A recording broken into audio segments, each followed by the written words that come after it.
छोटे से शहर में रहती थी एक लड़की जिसका नाम था डिम्पल। वो दिल की बहुत अच्छी थी, सांवली सलोनी सी, बहुत ही प्यारी लड़की थी वो। पर उसे लगता था कि वो बिल्कुल सुंदर नहीं है और इसकी वजह थी उसकी 3 भाभियाँ। अरे देखो तो, ये क्या कपड़े पहन लिए हैं तुमने? ये रंग तो तुम पर बिल्कुल अच्छा नहीं लग रहा है डिम्पल, इससे निकाल दो। कुछ और पहनो, कुछ लाइट कलर का पहनो। ऐसे डार्क कलर तुम्हारे डार्क स्किन में बिल्कुल अच्छे नहीं लगते। तुम तो दिखती ही नहीं हो, बस तुम्हारा ड्रेस दिख रहा है। ये क्या अजीब लग रही हो तुम। अपनी बड़ी भाभी कोमलिका की ये बात सुनकर डिम्पल बहुत ही दुखी हो गई थी। अब बारी आई मझली भाभी चमेलिका की। ये क्या इतना सारा फेस पैक बनाया है तुमने? हाँ, तुमने क्या पूरे कॉलोनी के औरतों के लिए फेस पैक बना दिया है? देखो तो कितना सारा मुल्तानी मिट्टी तुमने इसमें डाल दिए। हे भगवान, उस पैकेट में और मुल्तानी मिट्टी है कि नहीं? भाभी, ये फेस पैक बहुत अच्छा है, मुझे तो बहुत अच्छा लगा, तो मैंने अपने लिए भी बना लिया है। मैं चेहरे के साथ साथ पूरे बॉडी में लगाओगी तो हे भगवान, फिर भी काम नहीं करेगा। क्यों नहीं समझती हो तुम? ये तो तुम्हारा नेचुरल रंग है, बदलने वाला नहीं। हाँ, थोड़ा बहुत अगर रंग साफ होता तो कुछ हो सकता था, पर देखो खुद को, तुम्हें तो समझ में ही नहीं आती है शायद ये बात।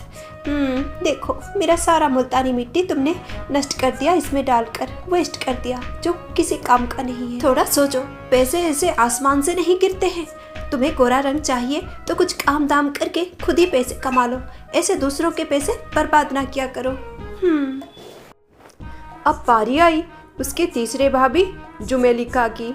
जुमेलिका तो और भी 10 कदम आगे थी। ये क्या, तुम कॉफ़ी पी रही हो? कभी डार्क कॉफ़ी पीते हुए तुम्हें देखती हूँ, कभी डार्क चॉकलेट खाते हुए। अरे तुम्हारा रंग तो ऐसा है, ऊपर से यही सब खाओगी तो और रंग डार्क हो जाएगा। तुम्हें हमारे बारे में सोचना चाहिए। तुम्हारे माता पिता के बाद अब तुम हमारी जिम्मेदारी हो। कैसे तुम्हें तुम्हारे ससुराल पहुँचाए, यही सब सोच रहे हैं हम सब दिन रात। मैं तो बहुत ज़्यादा परेशान हो रही हूँ, पता नहीं कितने पैसे खर्च होंगे। क्योंकि तुम खुद को थोड़ा देख लो, बुरा मत मानना। ऊपर से ये हरकत करोगी तो क्या गुजरेगा मेरे दिल पर? किसी के दिल पर गुजरे ना गुजरे, मेरे दिल पर तो ज़रूर गुजरेगा। पैसों को लेकर बहुत ही ज़्यादा सीरियस हूँ मैं। 1 रुपया कहीं इधर उधर हो जाता है तो मुझे 5 दिन तक नींद नहीं आता है। और तुम ऐसे कर रहे हो? तुम्हें थोड़ा बाहर निकल कर देखना चाहिए दुनिया में क्या हो रहा है। इतने सुंदर सुंदर लड़कियां घर में बैठी हैं और तुम खुद को देख लो। तुम्हारी वजह से क्या हम कंगाल हो जाएं, भिखारी हो जाएं? पता नहीं कौन सा रिश्ता तुम्हारे लिए आएगा और क्या क्या मांगने लगेगा। यही सोच सोच कर हम परेशान हैं। ऊपर से ये हरकत कर रही हो तुम हमारे आंखों के सामने। हे भगवान, मेरे कलेजे में तो तीर चला दिया है तुमने, तीर। तीसरी भाभी तो कमाल की थी। अब बारी थी चौथी भाभी की। चलिए देखते हैं चौथी भाभी क्या बोल रही है। अरे तुम ये क्या कर रही हो? जब भी देखती हूँ अपने बालों को ऐसे गोल गोल घुमाकर अपने सर पे रख देती हूँ। अगर मेरे इतने लंबे बाल होते ना डिम्पल, तो तुम देखती मैं क्या क्या स्टाइल करती। हाँ भाभी, अब क्यों नहीं स्टाइल करती? आप तो बहुत सुंदर लगती। इतनी गोरी चिट्टी जो है, ऊपर से इतने लंबे बाल होते तो आप तो बिल्कुल परी जैसे लगते। वैसे भी भाभी, अब तो अभी भी परी हो, परी। हाँ, बहुत सुंदर हो आप। क्यों, मैं ही क्यों परी हूँ? तुम परी नहीं हो क्या? तुम भी परी हो? नहीं भाभी, परियां काली थोड़ी होती हैं। अरे ऐसे क्यों बोल रही हो तुम? मैंने परियां देखी है अपने मन में, और परियां बिल्कुल तुम्हारे जैसी होती हैं, बहुत सुंदर, समझी? सांवली सलोनी सी, इतनी ज़्यादा क्यूट। और तुम्हारा दिल कितना अच्छा है। हाँ भाभी, दिलासा देने के लिए बहुत अच्छी बात है कि दिल सुंदर होना चाहिए, दिल अच्छा होना चाहिए, दिल क्यूट होना चाहिए। पर जो झेलता है ना, उसे ही पता है। मुझे पता है मैं क्या हूँ। अरे तुम्हें बिल्कुल पता नहीं है तुम क्या हो। तुम बहुत सुंदर हो। और हाँ, तुम्हें देखो, भगवान ने इतने सुंदर बाल दिए हैं। तुम्हें पता है, भगवान जी किसी को कुछ ना कुछ देते हैं, ऐसा नहीं कि किसी को कुछ भी नहीं देते, बस हमें पहचानना है। और देखो तुम्हारे लंबे घने बाल, कितनी सुंदर लगती हो तुम। सबसे अलग दिखती हो, सबसे ज़्यादा सुंदर लगती हो तुम मुझे। पता नहीं तुम क्यों इतना सोच रख कर घूमती रहती हो। चलो मैं पैसे दे देती हूँ, पर जाओ तुम पार्लर जाओ और अच्छे से इसे सजा कर आओ, सुंदर से। नहीं भाभी, रहने दो, क्या ही बदल जाएगा। माँ को बहुत शौक था लंबे बालों का। माँ तो बहुत ही ज़्यादा सुंदर थी, गोरी चिट्टी, बिल्कुल आपके जैसी। हाँ, उनके लंबे बाल थे, नानी माँ के लंबे बाल थे, दादी माँ के भी लंबे बाल थे। तो माँ ने मेरे बालों का भी ख्याल रखा और मेरे बाल भी ऐसे हो गए। पर जो मेरा चेहरा है, जो मेरा रंग है, रूप है, उस पर ये बाल को कितना भी सजाओ क्या फ़र्क पड़ जाएगा। चलता है भाभी, रहने दो ना। अरे मेरी बात सुन लो पगली, तुम बहुत सुंदर हो। पता नहीं ये सब सोच क्यों अपने मन में रखा है तुमने। मुझे भी लगता है कि डिम्पल की छोटी भाभी परिलेखा उसे बिल्कुल सही सलाह दे रही थी और सही बात बोल रही थी। पर डिम्पल में इतना कम आत्मविश्वास था कि वो किसी की बात नहीं सुनती थी। बस जो उसके दिल में बैठ गया था वो उसे ही मानती थी। और कुछ लोग होते हैं ना, जो दूसरों को बस नीचे ही खींचना जानते हैं, वैसी लोगों की बातों पर यकीन कर रही थी। उसके मन में ये बात बुरी तरह से बैठ गया था कि वो बिल्कुल सुंदर नहीं है और ऊपर से उसकी 3 भाभियाँ आग में घी डालने का काम कर रही थी। एक दिन परिलेखा उस दिन बहुत खुश थी क्योंकि उसका कजन भाई उसके शहर आ रहा था। वो बहुत ही अमीर है और बहुत ही अच्छा लड़का है। अरे परिलेखा, हमने सुना चंदन आ रहा है, तुम्हारा चचेरा भाई। हाँ दीदी, उसका इस शहर में कुछ काम है तो वो आ रहा है 1 हफ्ते के लिए। हाँ, बहुत ही अच्छा लड़का है, बहुत ही अच्छा लड़का है। अरे हाँ परिलेखा, तुम्हारा छोटा भाई तो बहुत ही ज़्यादा सुंदर है, हैंडसम है, अच्छा लड़का है। देखा है मैंने उसे, हमेशा देखती रहती हूँ, उसका प्रोफाइल देखती हूँ मैं, फेसबुक में, इंस्टाग्राम में, सब देखती रहती हूँ। मुझे तो बहुत पसंद है। वैसे मेरी चचेरी बहन भी बहुत अच्छी है और चाची जी उसकी शादी के लिए मुझे ही जिम्मेदारी दे रखी है। मैं बहुत समझदार हूँ ना। हाँ हाँ दीदी। अरे चुप भी करो, वो लड़की को अच्छे से जानती हूँ मैं। इतने छोटे छोटे कपड़े पहनती है तो क्या हुआ दीदी, आजकल तो हर कोई पहनता है, उसमें क्या है। मन बड़ा होना चाहिए, कपड़े कैसे भी हो क्या फ़र्क पड़ता है। उसका कपड़े भले ही छोटे हो पर उसका मन बहुत बड़ा है दीदी। ऐसे दकियानुसी बातें ना किया कीजिए। जमाना कहाँ जा रहा है, चांद पे तो चला गया, अब सूरज पे जा रहा है और आप हो कि डायनासोर के ज़माने में भाग रही हो। पता नहीं क्यों, आपकी सोच तो मुझे परेशान करती है दीदी। अरे क्या है कि परिलेखा, पैसा बहुत बड़ी चीज़ है। पैसा हो तो सब कुछ है, पैसा ना हो तो कुछ भी नहीं। मेरी मामा की लड़की, ओ हो क्या बताऊँ क्या बताऊँ। हाँ थोड़ी मतलब खाते पीते घर की है तो वो दिखता भी है कि खाते पीते घर की है, थोड़ा वजन ज़्यादा है पर दिल के बहुत अच्छी है। हीरा है, हीरा बिल्कुल। और हीरा का ही तो बिजनेस है मेरे मामा जी का, बहुत अमीर। वो चाहते हैं अपनी बेटी की शादी, अपनी बेटी चंचल की शादी एक भले अच्छे घर में हो जाए। मुझे लगता है चंदन बहुत ही अच्छा लड़का होगा। अरे बस भी, राजकुमार जैसा लड़का उस लड़की से शादी करेगा क्या? वो लड़की तो उसकी बड़ी बुआ जैसी लगेगी। पता था दीदी, पता था। मैं वही सोच रही थी कि आप अब तक क्यों कुछ नहीं बोला। अगर मैं आपकी बहन के बारे में कुछ बोलूँगी तो बहुत बुरा हो जाएगा। उसकी तो 5 ब्रेकअप हो चुकी हैं, हमें नहीं पता है क्या? अरे चुप करो, वो बस उसके बेस्ट फ्रेंड्स थे, BFF, समझ में आई? हाँ, बहुत बोल रही है। हाँ परिलेखा, वो क्या है कि हाँ मैं समझ गई। पर देखो आजकल का लड़का है चंदन, वो अपनी ज़िंदगी अपने हिसाब से बिताना चाहता है। मैं कोई ज़बरदस्ती नहीं करूँगी। अगर उसे आप लोगों का रिश्ता पसंद आ जाए तो वो उस पर है, मैं कुछ नहीं कर सकती दीदी, मैं कुछ नहीं कर सकती। आप लोग जानो वो जाने। हे भगवान, ये चंदन क्यों आ रहा है? वो तो अजब से मुसीबत में फंस जाएगा इस बार। कोमोलिका, चमेलिका और जुमेलिका बहुत ही तैयारियां कर रही थी ताकि चंदन आए और उनके बहनों को पसंद कर ले। ज़रूर वो मेरी बहन को ही पसंद करेगा। मेरी बहन है ही ऐसी, नाम स्वीटी, काम भी स्वीटी जैसी, बिल्कुल मिठास से उसकी बोली में वो ही दिल जीत लेगा चंदन की। मेरी मामा की लड़की चंचल, हाँ वही चंचल होकर मन जीत लेगी चंदन का और उसी की शादी होगी चंदन से। इतनी अमीर घर की लड़की चंदन मना ही नहीं कर सकता। ऊपर से चंदन भी अमीर। हा, पैसा ही पैसा, पैसा ही पैसा, क्या बात है। मुझे अच्छे से पता है मेरी चाचा की लड़की ही जीतेगी क्योंकि मैं जो हूँ उसके साथ। रविवार के दिन चंदन आता है। चंदन को देखकर तीनों भाभियाँ तो पागल ही हो जाती हैं। उसके आगे पीछे वो घूमने लगती है, मस्का लगाने लगती है।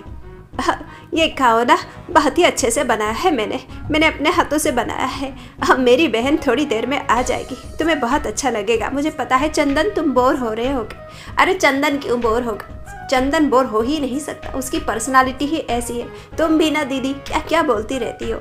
चंदन, मैं तुम्हारे लिए केक बनाकर लाई हूँ अपने हाथों से, इसे चखो। तो ये केक का आइडिया तो मेरी चचेरी बहन ने मुझे दिया था। बहुत ही अच्छा है ये केक का आइडिया, वो भी मेरे जैसे ही बहुत ही इंटेलिजेंट, इंटेलेक्चुअल और जीनियस है।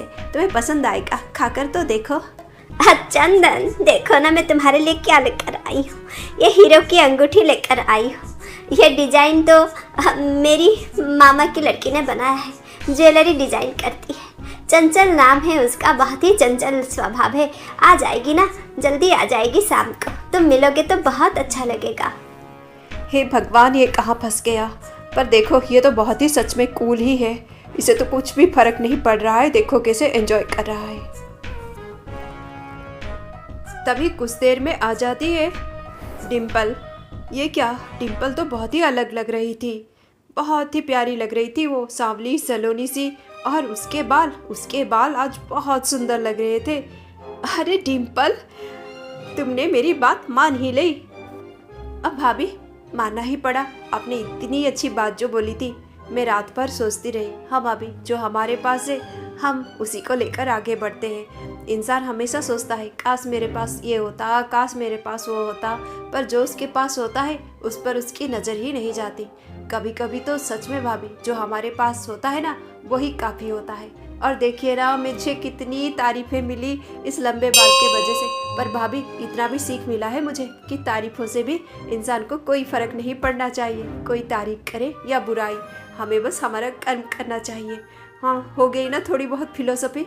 अरे फिलोसफी है क्या, तुम तो बहुत ही बुद्धि की बात कर रही हो। मैं बहुत खुश हूँ तुम्हारे लिए, तुम बहुत प्यारी लग रही हो, ऐसे ही रहो हमेशा। उस दिन चंदन जब देखता है डिम्पल को तो देखता ही रह जाता है। डिम्पल की सुंदरता और उसकी पर्सनालिटी चंदन को मंत्रमुग्ध कर देता है। चंदन उस दिन बहुत खुश हो जाता है, वो डिम्पल को पसंद करने लगता है। और जब वो लंदन वापस जाता है तो अपने माता पिता से सारी बातें बोलकर जल्दी ही रिश्ता भेजता है वो, डिम्पल का रिश्ता चंदन के लिए। ये सुनकर तीनों भाभीयों के तो होश ही उड़ जाते हैं और बहुत ही जल्द डिम्पल और चंदन की शादी हो जाती है। हमारे पास जो कुछ है हमें उस पर ध्यान देना चाहिए, ना कि जो कुछ नहीं है उस पर, क्योंकि कभी कभी जो कुछ होता है बहुत ही काफ़ी होता है हमारे लिए।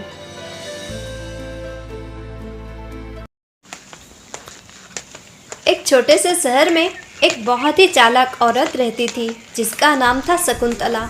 शकुंतला बहुत ही ज़्यादा ओवर स्मार्ट थी और उसे लगता था वो बहुत होशियार है।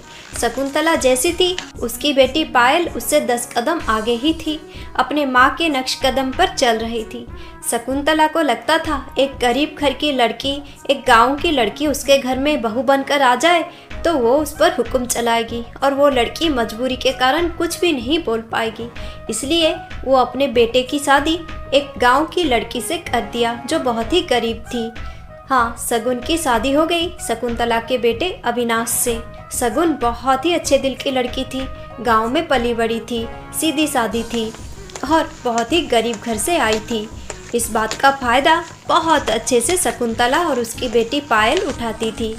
पायल तो बहुत ही गजब की कैरेक्टर थी, हाई हील्स पहनती, ओवर एक्टिंग करती, ड्रामा क्वीन थी और इन्फ्लुएंसर भी। सुबह उठते ही अपना ब्लॉगिंग के लिए शूटिंग स्टार्ट कर देती थी। घर में एक काम नहीं करती थी पर समाज के आगे दिखाती थी कि वो कितनी संस्कारी बेटी है। घर में सबका ध्यान वही रखती है, पूरे घर को वही संभालती है। ओ गॉड, कहाँ है मेरी बेटी? ये कहाँ चली गई? हाँ, ओफो, मेरे जैसे इन्फ्लुएंसर अगर सुबह उठकर इतने टाइम तक बेड टी ना पिए तो कैसे चलेगा? चेहरे पर ग्लो कैसे आएगा? मैं अपना रूटीन नहीं तोड़ सकती। कहाँ गई ये? देखो तो, माँ ने भी ना घर की नौकरानी को निकाल दिया। कहा कि ये बहुरानी तो आ गई है, अब नौकरानी का काम यही करेगी, यही उसे रिप्लेस करेगी। पर इस महारानी को सब कुछ सिखाना पड़ता है। ना इसे ग्रीन टी बनाना आता है, ना ही चाउमीन, ना ही सैंडविच, कुछ भी नहीं आता। दिन रात रोटी दाल पराठा यही पकाती रहती। कहाँ हो भाभी, जल्दी लाओ ना मेरी ग्रीन टी। वो क्या है कि पायल, ग्रीन टी तो नहीं बना सकते हम। अरे क्यों नहीं बना सकते? वो क्या है कि ग्रीन टी ख़त्म हो गया है और तुम्हारे भैया को हम बोले थे पर वो अब तक नहीं लाए हैं। तो तुम खुद नहीं जाकर ला सकती क्या, या फिर ऑनलाइन ऑर्डर कर देती? वो कैसे करते हैं हमका नहीं पता, इसलिए नहीं करे। तुमको तो कुछ भी नहीं पता, तुमको तो ये भी नहीं पता कि तुम इस अर्थ में क्या कर रही हो। अच्छा, रात को ही मैंने तुम्हें बोल दिया था कि मुझे सुबह नाश्ता में क्या क्या चाहिए। नाश्ता बन गया? हाँ, नाश्ता तो हम बना रहे हैं आपके लिए। आपने बोला था ना सैंडविच बनाने के लिए, तो वही बना रहे हैं। पता नहीं कैसे बनाया होगा तुमने। अच्छा, मेरे कपड़े प्रेस किए कि नहीं? हाँ पायल, वो तो हम कब से कर दिए हैं। ओ गॉड, ये घर को देखो कैसे दिख रहा है। मैं ब्लॉगिंग करती हूँ, इतनी बड़ी इन्फ्लुएंसर हूँ, लोग देखते हैं मेरे रूम को, क्या समझेंगे, क्या सीखेंगे वो मुझसे। ये सब दिखाऊंगी मैं। हाँ, जहाँ इतनी तारीफ हो रही है मेरे कमेंट सेक्शन में, वहाँ लोगों की जूते पड़ने स्टार्ट हो जाएगा। जल्दी से इस कमरे को साफ करो। हाँ पायल, अभी कर देते हैं। अरे आज तो बहुत ही अच्छा टॉपिक चुना है मैंने ब्लॉगिंग के लिए। आज मैं सबको दिखाऊंगी कि मैं अपनी भाभी की कैसे मदद करती हूँ काम करने में। मुझे देखकर लोग सीखेंगे और मेरे कमेंट सेक्शन में वाहवाही होगी। नाइस वीडियो, ग्रेट वीडियो, आप ग्रेट हो, आप स्वीट हो, आप क्यूट हो। ओ माय गॉड, कितना प्यार करते हैं लोग मुझसे। ऐसा रोज होता था और सगुन घर का सारा काम करती थी नौकरानी के जैसे। घर की बहू नहीं, वो तो नौकरानी थी। ऊपर से बहुत ही डांटती थी शकुंतला उसे, और पायल भी।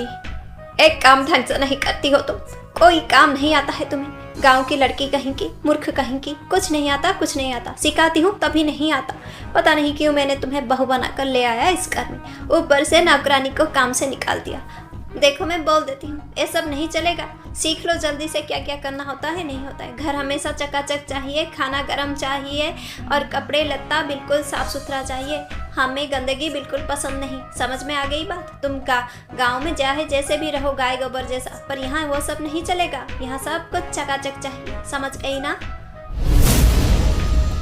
ये लो भाभी जी, इसे संभाल के रखो फ्रिज में और रोज मुझे एक बना कर देना। मैं बता देती हूँ इसे कैसे बनाओगी। हाय दैया, ये क्या है? अमरूद है क्या? हम एक खा ले, हमको अमरूद बहुत पसंद है। पाई लिया? हाँ, अरे मूर्ख, ये अमरूद नहीं है, इसे एवोकाडो कहते हैं। क्या कहते हैं? आभाकाडा नहीं, एवोकाडो। हाँ, ये एक बहुत ही कॉस्टली फ्रूट है, बहुत ही कीमती है और इसे तो बस सेलिब्रिटी खाते हैं और मेरे जैसे अमीर लोग ही खाते हैं। तुम जैसे गरीब और गवार नहीं, समझी? इस फ्रूट से दूर रहना और मैं जैसे बताती हूँ वैसे ही बनाना और रोज मुझे एक ग्लास एवोकाडो शेक देना। इससे तो मेरे चेहरे पर ग्लोइंग आ जाएगी और फॉलोअर्स बढ़ जाएंगे मेरे और सब्सक्राइबर्स हो जाएंगे। अरे क्या बात है, मुझे तो आइडिया मिल गया। हाँ, आज का टॉपिक होगा मेरे ब्लॉग का। आज मैंने बनाई अपने प्यारी भाभी के लिए एवोकाडो शेक। अरे वाह, आज तो कमेंट की बरसात हो जाएगी। इस तरह कुछ दिन बीत जाते हैं। अरे कहाँ है मेरा एवोकाडो शेक? अभी तक नहीं लाई। वो कहा है कि एवोकाडो तो ख़त्म हो गए। हाँ, एवोकाडो ख़त्म हो गए, इतने सारे लाए थे मैंने। तुम ही तो रोज़ पीती हो पाए लिया, तो ख़त्म हो गए। हाँ, ख़त्म कैसे हो गए? मेरे हिसाब से और 2-3 एवोकाडो होंगे, देख लो जाकर फ्रिज में। वो काहे की पाए लिया, एक एवोकाडो को हम खाए, हमका बहुत अच्छा लगा तो हम 3 एवोकाडो खा गए। क्या तुमने मेरा एवोकाडो खा लिया? हाँ, गवार कहीं की, देहातन कहीं की, तुम्हें इतना नहीं पता? मैंने तो बोला था ना, 1000 बार बोला था उस दिन कि वो एवोकाडो सिर्फ सेलिब्रिटीज अमीर लोग ही खाते हैं, मेरे जैसे तुम जैसी गवार मूर्ख देहाती कहीं की एवोकाडो खा गई मेरी। तुम्हारी इतनी हिम्मत, शक्ल देखी है अपनी। हे भगवान, कितने पैसे खर्च करके लाई थी मैं उस दिन। बार बार बोला था मैंने कितना कीमती है ये एवोकाडो, छूना भी मत। गवार कहीं की, तेरी औकात है जो तूने मेरे एवोकाडो खा लिए। रुक जा, अभी माँ को बोलती हूँ मैं। ओह, ये तेरा अच्छे से खबर लेंगी। माँ, ये मेरी एवोकाडो खा गई। हाँ, अब पायल 6 को 9 बना के अपनी माँ को बोल देती है। फिर क्या था, शकुंतला को तो बस बहाना ही चाहिए था। अरे तुमने मेरी बेटी के एवोकाडो खा लिए? हाँ, मूर्ख देहातन, तेरी इतनी हिम्मत औकात है तेरी? मेरी बेटी की बराबरी कर रही है तू? हाँ, रुक जा, अच्छे से खबर लूंगी तेरी। एक तो 1 रुपया नहीं लाई है अपने साथ और खा गई मेरी बेटी के एवोकाडो। तुझे पता है एवोकाडो कौन खाता है? अमीर लोग खाते हैं, हमारे जैसे लोग खाते हैं। तेरी औकात है? हाँ, इतने महंगे फ्रूट तू खा जाएगी? रुक जा, आज तो तेरी अच्छे से खबर लूंगी। 2-4 दिन तेरा खाना बंद कर दूंगी, उसी पैसे से एवोकाडो खरीद कर लाऊंगी। बड़ी आई, जो तेरी औकात है उसी हिसाब से रह। सर पे बैठने की कोशिश ना कर, नौकरानी है इस घर की तू, बहुरानी जैसे आदत मत डाल। बड़ी आई। बहुत कुछ सुनाने लगते हैं पायल और शकुंतला शगुन को। शगुन बहुत ही दुखी और अपमानित हो जाती है, रो रो कर अपने कमरे में चली जाती है। उस दिन शाम को, देखो ना माँ, महारानी को आदत लग गई है अब। हाँ, शहर की हवा लग गई है इसको। आजकल ये खुद को और घर की नौकरानी नहीं, बहुरानी बनाने के रास्ते पर चल पड़ी है। अरे बेटी, कंट्रोल मेरे हाथ में है, तू फिक्र ना कर। अच्छे से पता है मुझे कैसे इसको ठीक करना है। पर बेटी, इतना सारा खाना क्यों मंगाया? देख तो बारिश भी होने वाली है, ऐसे मौसम में इतना सारा सी फूड खाना अच्छा है क्या? माँ, नया रेस्टोरेंट खुला है, मेरा दिल नहीं माना। मैंने सोचा मैं ले आऊँ और पार्टी कर ले हम दोनों मिलकर। अरे बिटिया, पर इस उम्र में इतना सारा सी फूड खाना ठीक होगा क्या? देखो तो कब से भूखी प्यासी बैठी है, बैठी रहे, मुझे क्या। बहू है, बहू जैसी रहे। सर पे बैठने की कोशिश कर रही थी, अच्छे से सबक सिखाया उसे। चलो हम खा लेते हैं ये सब। फिर क्या था, माँ बेटी दोनों मिलकर बहुत सारे सी फूड खा लेते हैं। उस दिन रात को शकुंतला के पेट में गड़बड़ी शुरू हो जाती है। वो 25 बार रात को उस दिन अपने टॉयलेट रूम में जाती है। सुबह तक उसकी हालत बहुत ही ख़राब हो जाती है। वो पायल को बार बार बुलाती है मदद के लिए, पर पायल बिल्कुल भी अपने माँ की मदद करने नहीं जाती। ओ गॉड, उस रूम से कैसा स्मेल आ रहा है, मुझसे बर्दाश्त नहीं होता। माँ भी ना छोटी छोटी बातों को बड़ी कर देती है। ऐसा नहीं कि एक दवाई खा ले ठीक हो जाएगी, मैं नहीं जाती उस रूम में। ओ गॉड, इतना गंद है। पायल तो अपनी माँ की बिल्कुल भी ख्याल नहीं रखती है, पर शगुन अपनी सासू माँ की बहुत ख्याल रखती है, बहुत देखभाल करती है। और 1 हफ्ते में शकुंतला ठीक हो जाती है। 1 हफ्ते बाद, ओ मम्मी, अच्छा हुआ तुम अच्छी हो गई जल्दी हम शॉपिंग पर जाएंगे और मैंने सोचा है मैं तुम्हारे लिए एक बहुत अच्छी बनारसी साड़ी खरीदूंगी। अरे मम्मी, इतना सारा ज्वेलरी मेरे लिए ना? तुम बोल रही थी कि तुम मेरे लिए ज्वेलरी बना रही हो, ये मेरे लिए है ना? वाओ, मैं कितनी प्यारी लगूंगी इनमें। नहीं, ये तुम्हारे लिए नहीं है, ये तो मेरी बहू शगुन के लिए है। क्या? उस गवार देहातन के लिए? खबरदार जो उसे गवार और देहातन बोला तो। तुमसे ज़्यादा पढ़ी लिखी है वो, और तुमसे ज़्यादा समझदार, बुद्धिमान। हाँ, अपने भाभी को सम्मान देना सीखो। अरे ये क्या हो गया था? शकुंतला तो बदल गई थी, और शगुन की किस्मत भी, क्योंकि 1 हफ्ते में ही शकुंतला की आंखें खुल गई थी।